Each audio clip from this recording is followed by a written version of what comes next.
Mashekhe waliotulia sisi wanasema hakuna miaka 100,000 kabla ya kiyama. Na hiyo mimi nimeambiwa miaka 40 nyuma huko na mashekhe waliolea mimi, mashekhe wa kweli. Nitarudia tena, kuna mashekhe na mashekhe wa kweli. Pata bahati mimi ya kulelewa na mashekhe wa kweli.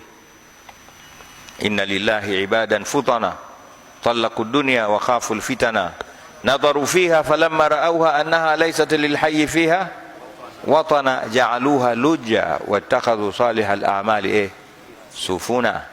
Ndio alotulea sisi. Unamuona kabisa mtu kamshiba Mungu, maisha yake ni kimungu Mungu, hata kichochote. Wamesema fanyeni wanangu, fanyeni dunia haina miaka 100,000 kabla kiyama. Na mkikaa nyenyewe mnaona yanapokuja kiyama, si vitu vinaanza kuvunjika vunjika hivi. Sasa hivi vitu vinajengeka. Sasa hivi magonjwa makubwa yanakuja kwa sababu dhahara alfasadu fil barri wal barri bima kasabat. Aya tulioisoma jana tunayajitakia sisi. Mtu anakaa kasoma sana medical mpaka anaweza kutengeza dawa, na kwa vile hana tabia nzuri, ana ubinafsi, anasema kwa hiyo ana uwezo wa elimu yake create magonjwa, kisha ana uwezo wa kutengeza dawa ya ugonjwa ule, na anakuwa nayo yeye tu, hampi mtu, kisha anauambukiza ule ugonjwa duniani, kisha wote mununue kwake. Ndio hizi corona, dengu, sijui nini. Na mnanisikia huko, alafu mtasema uongo. Ni mtu anakwenda laboratory,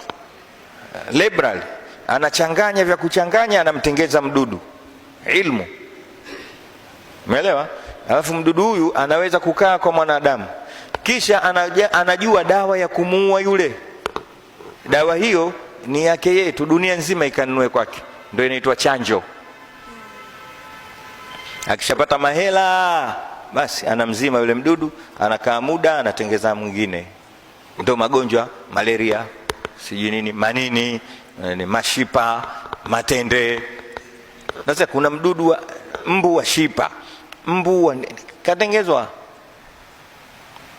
Mbu anataka akawa Mungu, lakini yeye anamtia virusi. Akisharuka yule, madaktari hapa mpo, mnajua kabisa mambo haya. Ndio dhahara alfasadu fil barri wal bahri bima kasabat aidin nas.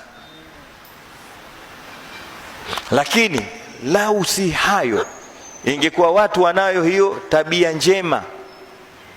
Tabia njema nini?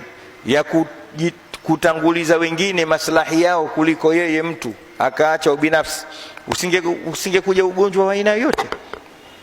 Yangebaki magonjwa yale yale tu ambayo dawa yake mitishamba.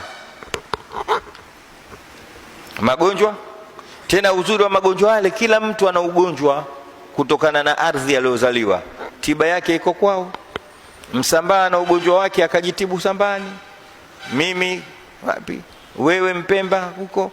Yani ile ardhi ambayo kwamba baba yako na mama yako walikuwa wanakula vyakula vya ardhi ile, ndio venye dawa za magonjwa yako. Si inaeleweka vizuri?